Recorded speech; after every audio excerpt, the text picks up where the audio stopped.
이 부활에 대한 소망을 너무나 많은 은혜를 받아서 지금 이 가정의 달임에도 불구하고 제가 네 번째로 부활에 대한 얘기를 여러분들과 나누고 있습니다. 그래서 성경을 계속 읽다 보니까 부활이 계시록까지 연결되고 세상 끝날까지 연결이 되는구나 깊이 묵상하는 중에 그래서 이게 너무나 많은 거야 부활에 전할 것이. 근데 이게 그러다 보면 가정의 날도 설교를 한 번도 해본 적이 없습니다. 그럼에도 불구하고 부활에 대한 얘기를 다시 하게 되는 것은 너무 신앙생활에 우리 모든 삶에 이정표가 되어지고 기준점이 되어지기 때문에 내가 다시 부활에 대한 얘기를 시작하게 된 것입니다. 이 부활이 있기 때문에 우리가 신앙생활을 하는 거예요. 부활에 있어서 예수님이 부활하신 후에 주님이 다시 오실 것을 믿기 때문에 공동체가 형성된 것입니다. 아니면 우리가 헌신하는 것, 우리가 뭐 하는 것 다 헛된 것이에요. 예전에 2000년 전에도 그런 사고를 대부분의 사람들이 가졌습니다. 만약 부활이 없다면, 예수님이 부활하지 않았다면 우리는 헛된 망상을 쫓는 사람에 불과하고 가장 불쌍한 사람들이라고 스스로 서로 나누기도 했습니다. 고린도 15장 17절입니다. 시작. 그리스도께서 다시 살아나신 일이 없으면 너희의 믿음도 헛되고 너희가 여전히 죄 가운데 있을 것이요. 아멘. 헛되다. 우리 믿음 헛돼요. 그리스도가 부활하지 않았다면 믿음 헛된 거지. 우리 모인 거 다 헛된 거야. 찬송하나 다 헛된 것이지. 죄 가운데 죄 용서받으면 다 죄 가운데 살다가 죽는 것이지. 우리가 주님이 부활하지 않았다면 우리 하는 헌신, 찬양, 기도, 기타 등등 모든 것들은 다 헛된 거야. 그리고 더 나가서 이렇게 말합니다. 15장 19절입니다. 시작. 모든 사람 가운데 우리가 더욱 불쌍한 자이러라. 가장 불쌍한 자 우리가. 가장 왜 놀러 갈 때도 놀러 가지도 못하고, 우리가 돈을 이거 드릴 걸 우리가 맛있는 고기라도 뜯었으면은 꽤 먹었을 거 우리가. 고기라도 먹어야 되는데 이 고기 가지고 먹지도 못하고 헌금하고 그랬는데, 이야, 그걸 계산해 보세요. 이야, 배를 두드려 가면서 먹었겠다 배를. 와, 가장 불쌍한 자의 부활이 없다면 그거 바보 아니냐 니들, 이런 말이거든요. 부활을 처음 목격한 여인들이 이런 생각이었어요. 그들이 너무나 두려웠고 무서웠습니다. 이제 고향으로 돌아가야 되는 예수님이 자신이 모든 걸 바쳤던 주님이 죽어버렸습니다. 그리고 아무 소망이 없는 거예요. 자신의 인생의 좀 목적이고 인생에 살아야 될 이유라고 예수님을 여겼는데 그분이 죽어버렸어요. 그리고 이제 남은 건 고향으로 돌아가야 돼. 지금도 조선시대보다 더 2000년 전이니까 여성에 대해서 통제가 많은 이 시대에 그걸 다 박차고 전통을 깨고 예수님을 쫓았단 말이에요. 근데 이제 고향으로 들어갔으니까 눈앞이 깜깜합니다. 고향 사람들, 가족들이 모두 한결같이 말할 거예요. 그렇게 열심히 밤낮으로 예수를 따르고 예수님 말이 순종했더니 뭐 얻었냐? 내가 이 생명처럼 사랑한다고 예수님께 예수를 고백하더니 모든 것을 바치고 드리면서 기뻐했던 그 예수가 죽어버렸네? 얻은 게 뭐니? 묻는 거예요. 내가 바친 시간, 물질, 에너지 등 봐라. 너처럼 바보가 어디냐? 넌 가장 멍청한 짓을 한 거야. 거기에 반론을 못하는 거예요. 왜? 죽었으니까 예수님이. 이들 중에 한 여인은 귀한 향유 한 옥합으로 예수님의 머리에 붓고 1년치 되는 벌 수 있는 노동력을 통해서 얻은 그 돈의 가치를 가진 향유를 예수님 머리에 다 부어버렸습니다. 이 여인이 그러니까 당시에 노동을 할 수도 없는 거잖아요. 당시에는. 그러니까 집안에서 받았던 유산을 가지고 주님 앞에 다 드린 것입니다. 가장 좋은 것을 예수님을 섬기고자 했습니다. 자신이 가진 모든 것으로 예수님을 섬겼어요. 근데 그걸 딱 보자마자 제자들은 흥분했습니다. 저게 가치가 얼마인데, 저 여인에게 저게 가치가 얼마나 큰 건데, 가진 게 저거밖에 없는데. 그래서 이렇게 말하잖아요. 마태복음 26장 8절입니다. 시작. 제자들이 보고 분개하여 이르되 무슨 의도로 이것을 허비하느냐. 예수님께 한 거 뭐라 그러냐? 허비하니? 이런 거예요. 너 그거밖에 없잖아. 남은 거 아무것도 없는데. 너 그거 다 드리게 되면 남는 거 아무것도 없잖아. 네 거짓골이야. 노동할 수도 없잖아. 그 당시에는 여성이 장사를 할 수도 없잖아. 통제가 많은데 노동력을 창출할 때, 그래서 인구를 개선할 때 남자들만 하는데 너가 뭐 할 건데, 이런 말이거든요. 여인들은 생각만 해도 끔찍하잖아요. 이게 무서운 게 아니에요. 돈을 바친 게 무서운 게 아니라 이들이 정말 무서워했던 것은 고향 사람들과 가족들이 자신에 대해서 어떻게 말할 것인가가 무서운 거예요. 자 봐라, 내가 하지 말라 그랬지. 젊은 친구 쫓아내지 말라고 했잖아. 내가 얻은 게 아무것도 없지 않니? 예배를 드리고 헌금을 하고 봉사를 하고 나름대로 하지 말라 그랬잖아 내가. 근데 하더니 자, 네 꼴을 봐라. 할 말이 없는 거예요. 할 말이 없는 거예요. 자신이 최선을 다했는데 거기에다 할 말이 없는 거예요. 내가 정말 열심히 했는데, 모든 걸 바치면서 했는데 할 말이 없는 거예요. 이게 무서운 거잖아요. 자신이 당하게 될 일이 너무 무서웠습니다. 근데 천사가 나타났잖아요. 그걸 이렇게 말했습니다. 5절을 읽겠습니다. 시작. 천사가 여자에게 말하여 이르되 너희는 무서워하지 말라. 십자가에 못 박이신 예수를 너희가 찾는 줄을 내가 아노라. 무서워하지 말아라. 너희들의 헌신, 눈물, 희생 내가 다 안다. 내가 다 기억하고 있다. 헛되지 않다. 무서워하지 마. 사람들이 간다고 무서워하지 마. 내가 다 갚아줄 거야. 내가 이 땅에 사는 동안 너에게 갚아주고 너희 후손에게 갚아줄 거야. 하늘나라에서 내가 기억해 줄 거야. 주님 부활하셔서 여인들의 헌신과 섬김 등의 모든 것을 기억하십니다.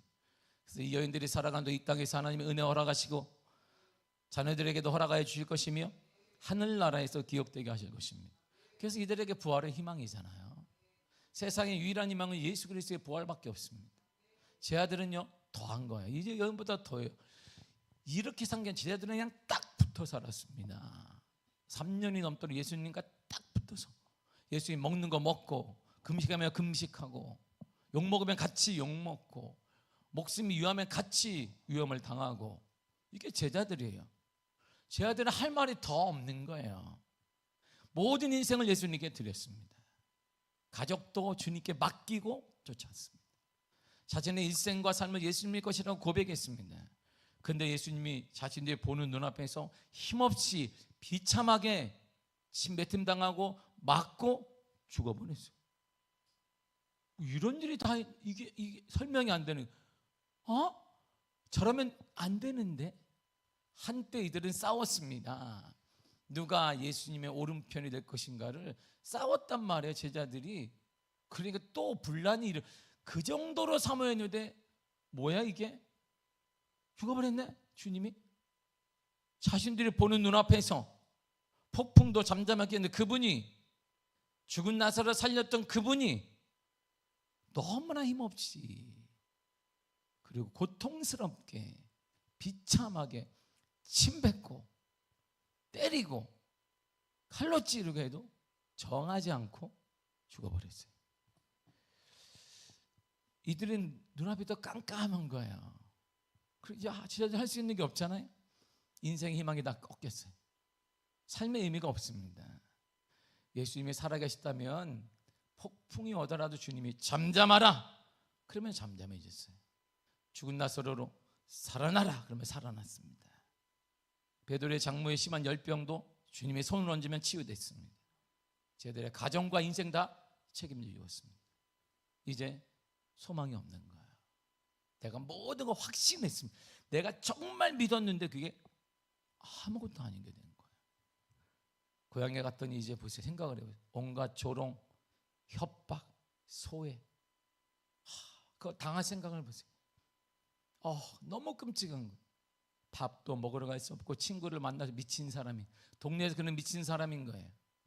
그런 바보 멍청이인 거예요. 가장 어리석은 사람인 거예요.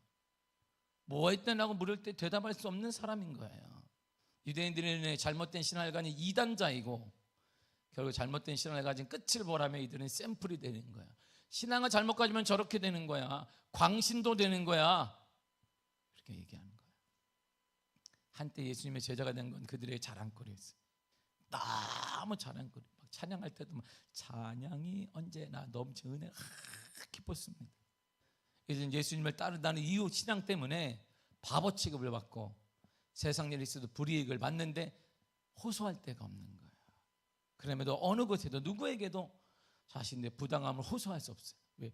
이단자고 바보이고 멍청이고 세상에서 버림받은 자이기 때문이에요. 시대착오적인 사람이기 때문이에요. 그러니까 제자들 희망이 없잖아요. 이런 제자들이 희망 없이 살아가는데 예수님이 죽은 지 3일 만에 부활했다는 소식이 들려지기 시작했어요. 그 몇몇을 보았다는 거예요. 또 그게 들리는 거예요. 그리고 정말일까 고민하고 있는데 그 예수님이 드디어 제자들이 있는 희망 없이 살아가는 제자들에게 떡하니 나타났습니다. 그러면 제자들과 함께 밥 먹자. 밥을 먹었어요.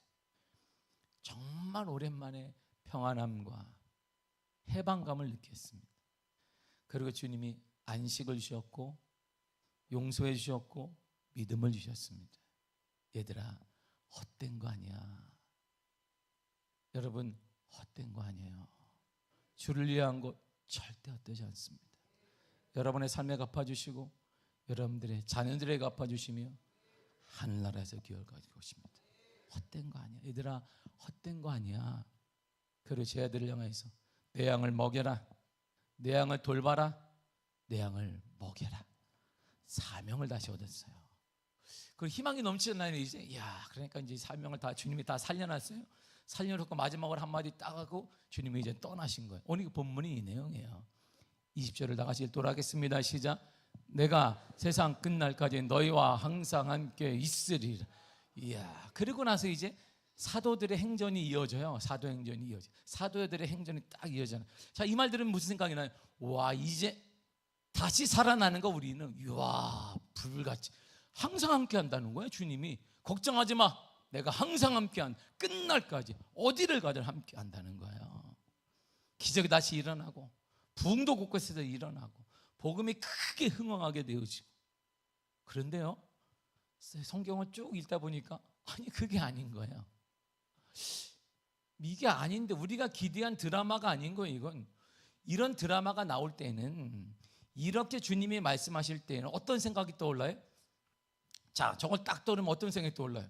와, 20절을 보세요. 20절을 봐봐요. 어떤 생각이 떠올라? 이제 뭐 하면 되는 거야. 그냥 뭐만 하면 되는 거. 우리는 예수 이름은 다 되는 거야. 막 집도 되고 뭐 직업도 되어지고 가정도 이루게 되고 돈도 벌고 말이야. 건강하게 되고 아픈데 내가 예수 이름으로 치워라 그러면 확 낫는 거야. 우리도 막 돈도 한 푼도 없는데 통장을 놓고 예수 이름으로 채워질 찌하다가 통장에 돈이 딱 찍히는 거야.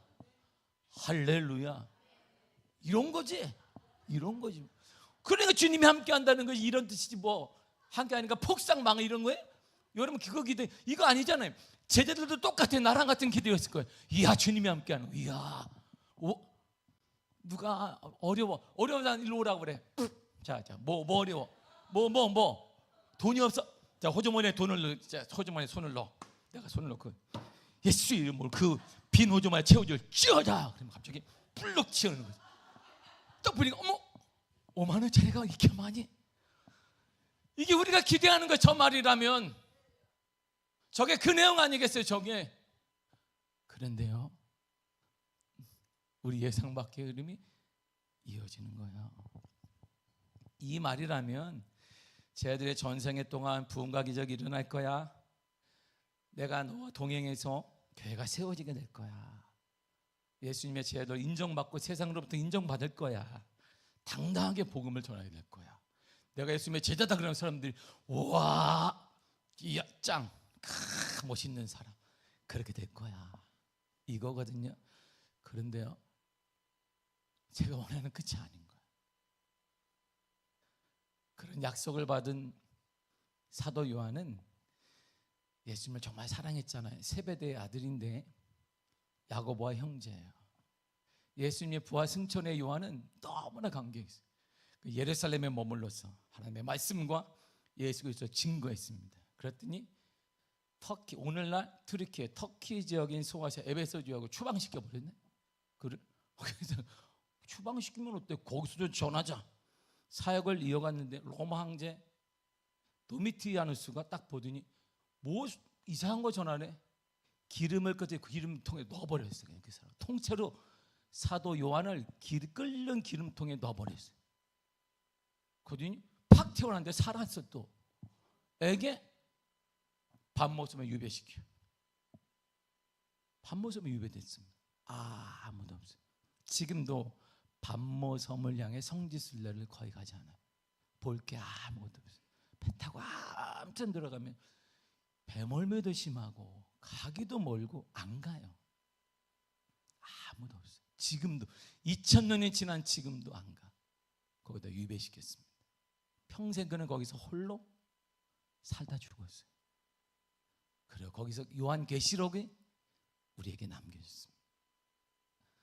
아니 주님이 함께 한다며. 우리가 원하는 드라마가 이게 아닌 거예요. 베드로는 안드레의 형이에요. 주로 예수님이 번화시내 안디옥과 소아에서 말씀을 전하다가 로마로 끌려가서 십자가형을 받았습니다. 근데 예수님 모른다고 본인이 생각할 때 3번 부인했어요. 그래서 집행관에게 얘기했습니다. 나는 예수님과 똑같이 십자가형을 받을 자격이 없으니 부탁하건대 거꾸로 해달라. 십자가를 거꾸로 해서 이게 모세혈관이 터져서 죽었습니다. 지금 드라마가 주님 약속과 좀 다르잖아요. 아니 주님이 그렇게 얘기하지 않았거든. 세상 끝날까지 내가 너희와 항상 함께 할 거야. 걱정하지 마라. 근데 제자들의 삶이 그게 아닌 거예요. 세베대의 아들이자 요한의 형제인 야고보는 사도들 가운데 첫 번째로 순교당했습니다. 헤롯 아그리빠가 로마 황제 갈리굴라에게 그를 총독이 딱 임명되자마자 그리스도인을 박해하기 시작했어요. 이거 이방인들, 이거 이단 아들을 다 제거해야 된다. 근데 딱 샘플로 삼은 게 바로 대상을 찾았는데 야고보였어요. 예수님 사랑하느냐? 사랑한다. 증거하지 말라. 증거할 것이다. 칼로 그냥 목베어 죽여버렸습니다. 그 시체 어디 있느냐? 몰라요. 어디서 묻혔느냐? 몰라요. 개나 돼지가 먹었겠지. 이게 학설이에요. 주님과 함께 하는데 12 중에 안드레가 있어요. 이 안드레는 베드로의 형제인데 러시아에까지 가서 처음으로 복음을 러시아까지 갔어요. 이야, 복음을 전하기 위해. 안드레는 그리스의 파트라스 지역에서 체포되어서 총독에 의해서 X자형 십자가 처벌을 받았습니다. 그리고 더 고통스럽게 하기 위해서 못으로 박지 않았어요. 여기를 끈으로 묶어놨어요. 그 말이 뭐예요? 고통 오래. 그리고 벌레들이나 이 들개들이 와서 뜯어먹게. 그래서 고통 중에 그럼에도 예수를 전하다가 죽었습니다. 이게 주님이 원하시는 약속이에요. 다데오가 있어요. 알페오의 아들로 알고 있고 야고보가 둘이기 때문에 작은 야고보라고 합니다. 작은 야고보의 형제인데 마태복음과 마가복음에서는 다데오라고 하고 누가복음과 사도행전에서는 유다라고 합니다. 그는 시리아와 메소포타미아에서 시몬과 함께 복음을 전했어요. 페르시아에서 전도를 하고 있는데 우상이 보고 우상을 저거 안 되던 우상을 자기가 파괴해 버렸습니다. 그랬더니 분노한 사람들이 다데오와 시몬 두 사람을 포박한 후에 무참하게 그냥 죽여버려서 거기서 다데오는 3,500명의 기독교인과 함께 매장됐습니다. 우리가 말하는 빌립이 있어요. 소아시아와 시리아 지역에서 복음을 전파하는데 히아라폴리스, 제가 이번에 성지순례 갔다 온 터키의 파묵칼레라는 멋있는 곳이 있습니다. 관광지. 근데 그 관광지가 원래는 아닌데 사람들이 큰 뱀을 섬기고 있는 거기다 놓고 뱀을 막 이렇게. 근데 그걸 딱 보고 예수 이름으로 파괴해라. 사람들을 개종시킨 다음에 그 개종한 힘으로 그걸 파괴해버렸습니다. 그래서 지도급에 있는 자들, 특히 미신을 이용해서 돈을 벌고 있는 소위 이방 제사장들이 정신을 차리지 못하고 채찍질을 한 후에 십자가에 그냥 쳐버려버렸습니다. 그리고 죽었어요. 우리가 말하는 시몬은 아프리카 영국에서 복음을 증거하다가 다시 페르시아 지역에서 전도를 했습니다. 그리고 그들이 가서 첫째가 뭐냐면 우상 신상을 다 부수는 거였어요. 흥분한 이교도들이 시몬을 거꾸로 매는 다음에 톱으로 켜서 죽였습니다. 살아있는 사람. 예수님의 전형에 바돌로메가 있습니다. 그는 소아시아 지방인 프리기아와 그다음에 리카오니아 등지를 거쳐 현재 아르메니아 지역에서 복음을 전했습니다. 이교 사제들이 선동을 받은 왕에 의해서 산채로 가죽을 벗겨버렸어요. 그리고 그 죽어가고 있는 그 십자가에 다시 박아버렸습니다. 그리고 죽었어요. 세리였던 마태는 태국까지 가서 복음을 전했어요. 에디오피아에서 다시 복음을 전했습니다. AD 60년에 에디오피아 왕에 의해서 칼로 목베임을 당해 죽었습니다. 그의 시체 어디 있는데요? 몰라요. 12사도의 시체 어디 있는데? 아무도 몰라요. 버려졌습니다. 예수님의 승천에 가룟 유다를 대신해 사도가 되었던 마띠아가 있습니다.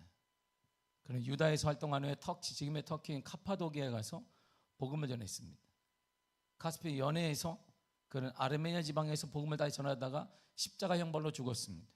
후에 그의 유골은 예루살렘에서 발견되었는데 수없이 던진 돌을 맞으면서 복음을 외쳤다라고 전해지고 있습니다. 우리가 아는 알페의 아들 야고보는 사도 요한의 형과 구별하기 위해서 작은 야고보라고 하는데 예수님 승천 후에 참으로 감독이 바로 이 야고보입니다. 유대인들은 그리스도인들을 크게 붕괴했고 복수하고자 표적을 삼았는데 바로 그 사람이 야고보였어요. 그를 예루살렘 꼭대기로 데려갔어요. 성 꼭대기로 확 밀어버렸습니다. 근데 죽지 않게 되자 나무 망치로 이렇게 머리를 깨서 죽였어요. 그리고 그냥 버렸습니다. 적개가 다 먹었어요. 도마는 디드모라고 하는 도마는 태국까지 가서 복음을 전해 인도에서 다시 복음을 전했습니다. 이교도 제사장들이 도마가 건축한 사원에서 돌 십자가를 딱 메고 있는 것을 보고 저게 뭐 하는 거야? 칼로 찔려서 죽였어요. 그게 끝이에요. 아주 단순하게 죽었습니다. 우리가 아는 바울은 그는 개종한 후에 예루살렘에 가서 베드로와 야고보와 요한 같은 사도들과 만나고 바나바와 함께 복음을 전했습니다. 그는 가는 곳마다 열정적으로 예수 그리스도의 복음을 전했습니다. 로마 감옥에 2년 동안 투옥되었습니다. 풀려난 바울은 다시 다른 데서 복음을 전하다가 뜻가운데 다시 로마 가서 복음을 전한다고 다시 복음으로 로마로 들어갔습니다. 네로의 명령에 따라 칼로 목베임을 당하며 그 유명했던 능력의 사도인 바울도 죽었습니다. 좀 이상하지 않아요? 주님의 분명 제자들에게 이렇게 말씀하셨거든요. 20절을 다시 한번 읽도록 하겠습니다. 시작. 내가 세상 끝날까지 너희와 항상 함께 있으리라. 아니, 저 내용과 제자들에게 하신 그 말씀과 이들의 끝은 너무 다른 거예요. 이렇게 드라마가 이렇게 풀리면 안 되는 거예요. 이게 드라마가 바로 이 드라마는 아닌 거란 말이에요. 세상 끝날까지 너희와 항상 함께 있으리라 그랬어요. 주님이 항상 함께 있으리라 그랬단 말이에요. 그러면 함께 하신다고 그랬어요. 성경 우리에게 가장 큰 복이 뭐냐? 임마누엘이라고 말합니다. 하나님이 우리와 함께 계시도다. 임마누엘이에요. 예수님이 탄생할 때도 임마누엘 말했단 말이에요. 그 다음에 제 아들은 부활하신 예수님의 약대 가장 큰 복을 누려야 했습니다. 근데 이들 모두는 한 사람도 이해 없이 가장 비참하고 가장 끔찍하게 삶을 마감했습니다. 그렇다면 말이에요. 주님께서 말씀하신 가장 큰 복이 뭐냐면 여기에 복의 개념이 달라지는 거예요. 제 아들이 왜 복을 받았는가? 복을 받았습니다. 근데 우리가 생각하는 복과 주님이 원하시는 복이 다르다 이런 말이에요. 그 차이 때문에 우리가 이 땅에 사는 동안 우리 얼굴이 지금 밝지 않은 거예요. 우리가 지금 두려움에 사로잡혀 있는 거예요. 예수를 믿으면서도 기쁨과 소망과 자유함과 두려움이 사라지지 않는 것은 복의 차이가 극렬하기 때문입니다. 팔복에서 주님이 가장 큰 산상수훈에서 산에서 주님이 복음을 전하실 때 팔복을 전했습니다. 이러한 자가 복이 있다. 가장 유명한 거 아니겠어요? 그 복 중에 하나가 이거예요. 마태복음 5장 10절에서 12절까지 읽겠습니다. 시작. 의를 위하여 박해를 받은 자는 복이 있나니 천국이 그들의 것임이라. 나로 말미암아 너희를 욕하고 박해하고 거짓으로 너희를 거스려 모든 악한 말을 할 때에는 너희에게 복이 있나니 기뻐하고 즐거워하라. 하늘에서 너희의 상이 큼이라. 너희 전에 있는 어떤 선지자들도 이같이 박해하였느니라. 아멘. 보세요. 고난을 받고 박해를 받고 목숨까지 잃었다면 기뻐하고 즐거워하라 하십니다. 왜? 복이 있다 이렇게 말해요. 무슨 복이 있는? 천국이 너희들 것이야. 그리고 하늘의 상이 클 것이다.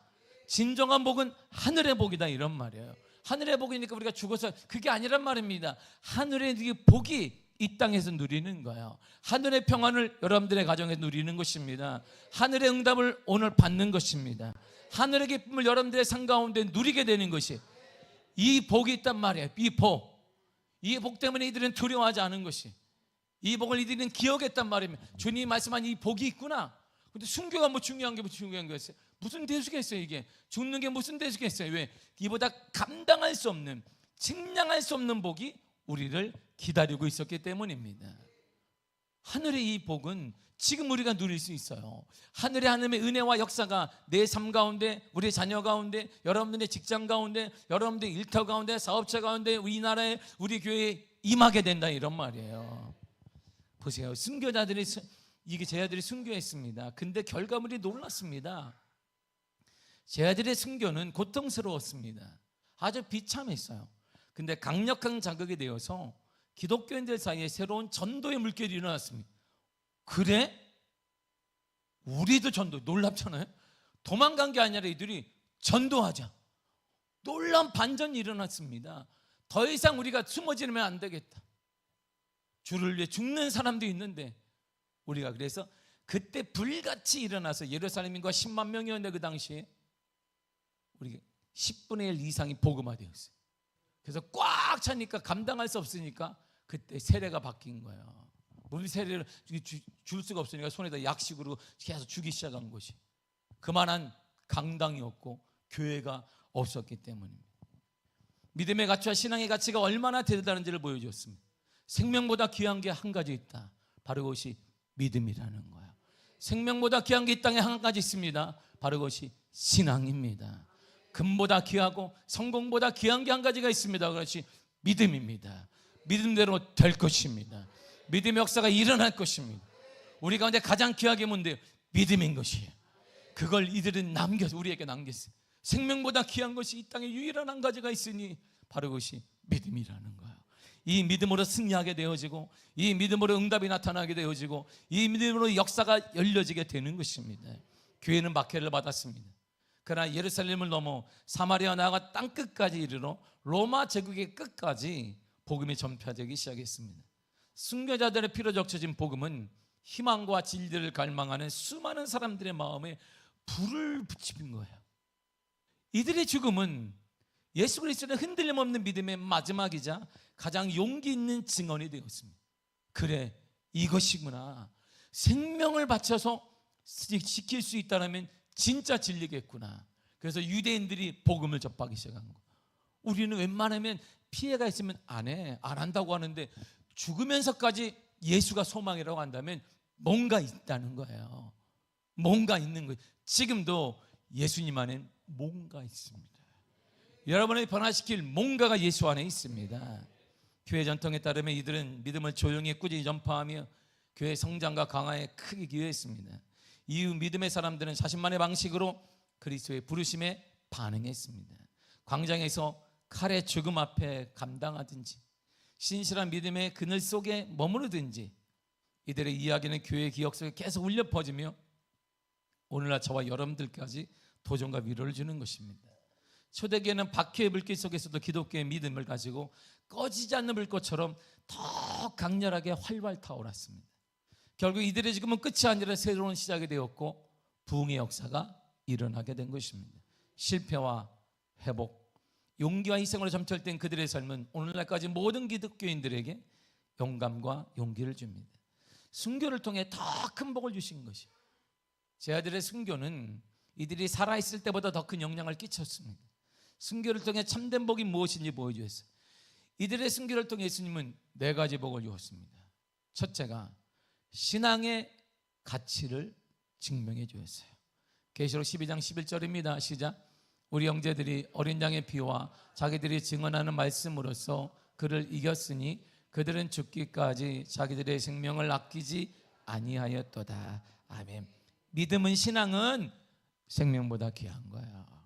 믿음이나 생명보다 귀한 가치가 있습니다. 믿음은 오늘 소위 말하는 문제를 해결하기 위한 수단이 아닙니다. 잠시 여러분들의 마음을 위로해 주는 물이 아니란 말이에요. 도피처가 아니란 말입니다.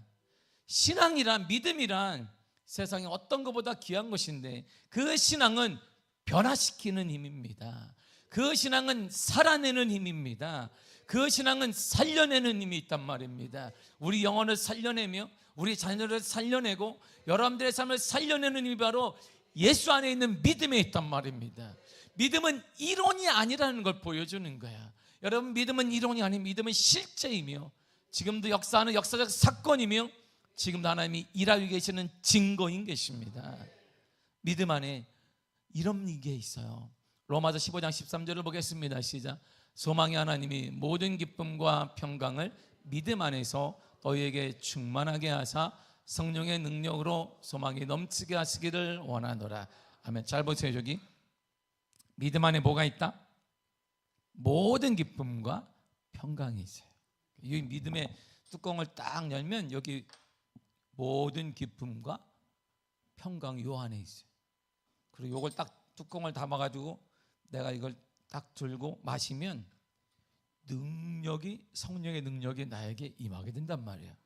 그 능력으로 소망이 넘치게 되는 것이, 넘어졌던 우리의 삶에 소망이 넘치게 돼요.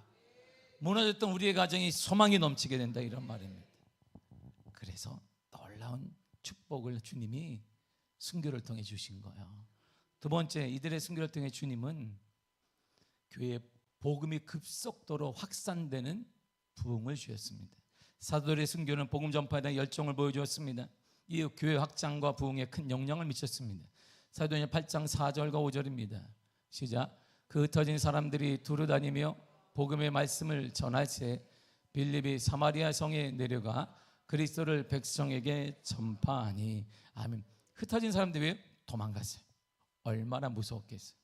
그런데 이들이 순교를 통해, 그래, 신앙이 저 정도이구나, 믿음이 저 정도의 큰 힘이 있구나 해서 이들이 다 모였습니다. 그래 백성에게 복음을 증거하기 시작했어요. 그것도 놀랍게 부흥의 역사가 일어나게 되었습니다. 세 번째가 주님 우리에게 주신, 순교를 통해 주신 복이 뭐냐면 교회의 정체성을 보여주는 거예요. 교회는요, 여러분들 동아리가 아닙니다. 오늘날 사람들이 교회에 대해 오해하는 건, 교회는 초월적인 공동체예요. 초월하는 거. 뭐 초월하려니까 문제 있으면 이렇게 덮자, 이런 게 아니에요. 우리의 문제와 우리의 사고와 감정을 믿음으로 초월하는 거예요. 이렇게 극복해 내는 것입니다. 초월적인 공동체가 바로 교회예요. 그 초월적인 공동체 중에 가장 확증적인 게 뭐냐? 거룩인 것입니다. 구분되는 것입니다. 교회는 세상과 구분되어져야 돼요. 교회는 교회만의 방식과 예수님의 은혜와 예수님의 역사가 다릅니다. 교회는 교회만의 방식으로 부흥될 것이며, 교회는 여러분들을 통해 여러분들의 가정도 여러분들의 방식이 아닌 주님의 방법으로 부흥되고 일어나게 될 것입니다. 사도들의 순교는 교회의 정체성을 확립해 주었습니다. 복음의 진실성을 보여주었어요. 사도들이 죽음 앞에 당당할 수 있었고 순교를 선택할 수 있었던 이유는 딱 하나입니다. 직접 보고 직접 들었기 때문입니다. 직접 보고 들은 사람이 모여서 교회를 형성한 거야. 이처럼 교회는 예수 그리스도의 부활하심을 직접 보고 직접 듣고 확신하는 사람들이 모인 것이 바로 교회예요. 교회의 역량이 떨어진다, 오늘날 교회만, 한국 교회가 무너진다는 했을 때는 조직이 때문이 아닙니다. 조직 때문도 아니고 물질 때문도 아니에요. 이것이 없기 때문입니다. 교회의 정체성을 잃어버렸기 때문이에요. 교회는 예수님의 부활하심을 확신하고 믿는 사람들의 공동체인 것입니다. 이것이 희석이 되어지면 교회는 동아리에 불과한 것입니다. 동아리에 무슨 역사가 일어나겠습니까? 동아리에 무슨 하나님의 역사, 은혜, 충만이 일어나게, 절대 그런 일은 없습니다. 교회에 약화된 이유는 바로 여기에 있는 것이죠. 그러므로 복음의 역사는 단 하나예요. 예수 그리스도를, 부활하심을 직접 믿고 본 사람들, 경험한 사람들이 모인 공동체이기 때문에 우리 미학 공동체는 하나님의 은혜가 가득할 것입니다. 하나님의 은혜가 넘쳐나게 될 것입니다. 그래서 교회는 절대로 세상에 흔들리지 않습니다. 부활을 믿는 저와 여러분들의 가정은 흔들리지 않을 것입니다. 교회는 오직 예수 그리스도에 의해서만 영향을 받습니다. 여러분, 이것이 교회예요. 여러분, 이것이 믿음의 가정인 것입니다. 여러분, 이것이 믿음의 사업장인 것입니다. 바로 이것이 우리 미아교회인 것이에요. 베드로전서 2장 9절이 이렇게 말해주고 있습니다. 시작.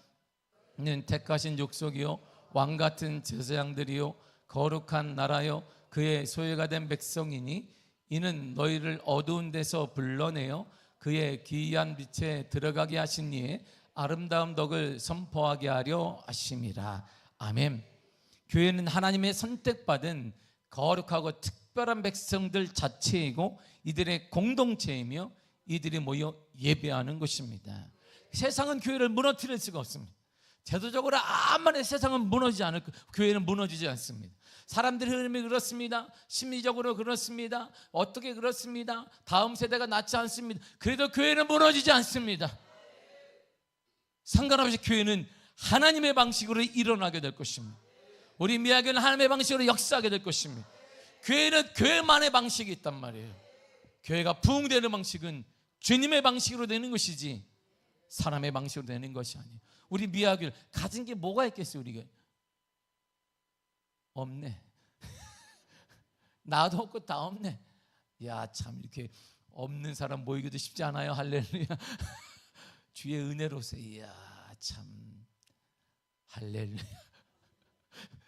농담이지만 제가 한때 소망이 뭐였냐면 나는 언제 재산세를 내보나. 재산세를 내가 지금까지 내가 50 중반이 됐어 내본 적이 없어. 재산이 하나도 없어. 나는 차도 내 차가 아니고 뭐 집도 내 집이 아니니까 나는 재산세를 항상 내면서 하나님, 제 동기 목사는 재산세 얼마 냈다고 저한테 투덜거리는데 나도 투덜거릴 수 있는 재산을 허락하여 주옵소서.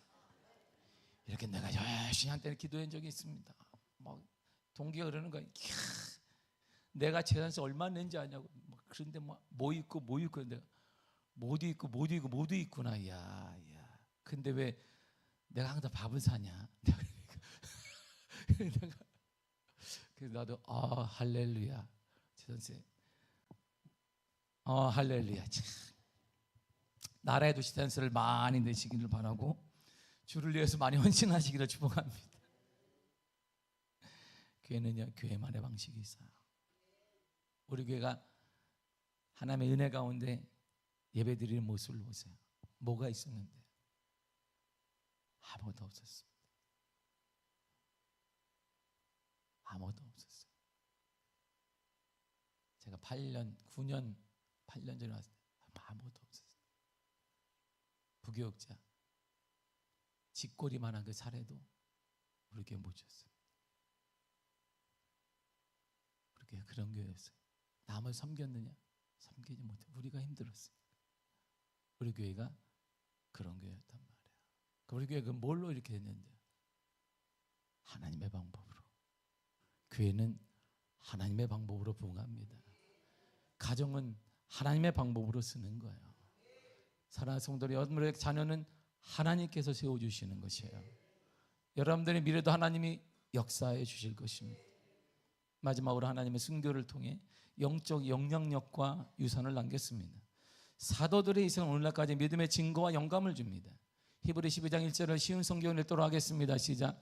우리에게는 이렇게 많은 믿음의 증인들이 있습니다. 그들의 삶은 우리에게 믿음이 무엇인지 말해주고 있습니다. 그러므로 포기하지 말고 우리 앞에 있는 경주를 열심히 합시다. 우리의 삶 속에서 방해가 되는 것들은 다 없애버리고 우리를 쉽게 올가매는 죄를 벗어버립시다. 아멘. 우리 앞에 많은 증인들이 있다는 거예요.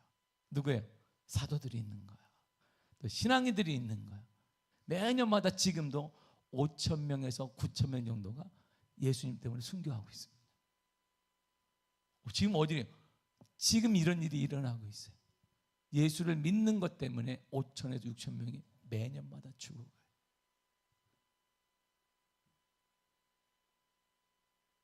우리에겐 증인들이 있어요. 그들은 죽어가면서도 괜찮은 거예요. 내 신앙을 통해 우리 자녀들이 든든히 있을 것이고 교회가 있을 것이고 가문이 있을 것이고 나라가 있을 것을 믿기 때문입니다. 그들 그 증인들을 통해 믿음이 무엇인지 말해주고 있습니다. 그 우리가 할 일은 경주를 열심히 해나가야 합니다. 주님 분명 제 아들에게 세상 끝날까지 항상 함께 하시겠다고 약속하셨습니다. 그런데 이들은 비참하게 삶을 마감했습니다. 그러나 이들의 순교의 삶을 통해 이들의 이름은 하늘나라에, 그리고 지금까지 저와 여러분들의 입에 회자되고 있습니다. 그리고 이들을 통해 신앙이 얼마나 중요한 것인가를 알려주셨고, 움츠렸던 복음이 크게 확산되며 부흥됐습니다. 더 나아가 교회가 어떤 것인지를 보여주었고, 이들의 순교는 영적인 유산이 되어서 지금까지 가장 값진 유산으로 남아 있습니다. 부활하신 예수님은 제 아들의 순교를 통해 이 약속을 성취하신 거예요. 이 약속이 이겁니다. 요한복음 22장 24절입니다. 시작. 내가 진실로 진실로 너희에게 이르노니 한 알의 밀이 땅에 떨어져 죽지 아니하면 한 알 그대로 있고 죽으면 많은 열매를 맺느니라. 아멘. 순교한 소수를 통하여서 전 세계의 복음이 확장됐습니다. 13명의 순교를 통하여서 복음의 역사가 전 세계로 퍼지게 되었습니다. 주님 오시는 그날까지 기다리는 사람들이 이 땅에 넘쳐나고 있습니다. 부활의 희망인 이유는 한 사람의 헌신과 섬김과 순교가 우리의 가정, 우리의 직장, 학교, 사회, 교회에 영향을 끼치고 바꿀 수 있기 때문입니다. 그러므로 사회 때문에, 우리 경제 때문에, 무엇 때문에 좌절할 필요가 없습니다. 나 한 사람의 신앙을 통해, 나 한 사람의 헌신을 통해, 나 한 사람의 참다운 섬김을 통해 우리의 가정은 변화될 것입니다. 여러분들 일터는 변화될 것입니다. 우리 교회는 변화될 것이고 이 땅은 바로 세워지게 될 것입니다. 나는 의미 없지만 부활한 예수 그리스도가 그렇게 만들어 주실 것입니다. 그래서 부활은 우리에게 희망이 되는 것입니다.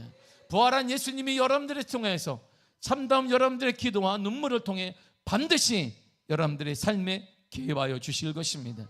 그 수고를 통하여서 가정은 변화되며 자녀는 변화될 것입니다. 여러분들의 헌신을 통해서 회사와 학교는 변화됩니다. 여러분들의 섬김을 통해 이 땅은 변화될 것이며 예수 그리스도의 참다운 믿음을 통해 교회는 교회의 원래 모습을 회복할 것이고 미아교회는 놀라운 부흥을 이루게 될 것입니다. 여러분들이 가장 복된 교회로 소문나는 교회, 바로 그 교회가 될 것입니다. 사랑하는 성도 여러분, 부활은 희망인 것입니다. 부활한 예수님이 여러분들의 삶에 개입하여 주실 것입니다. 여러분들의 가정에 개입할 것이며 우리 교회에 개입하여 주실 것입니다. 후회 아니합니다. 헛된 것이 아닙니다. 우리의 순교를 할지라도 헛된 것은 아닙니다. 주님이 다 기억하셔서 여러분들의 삶의 희망으로 갚아 주십니다.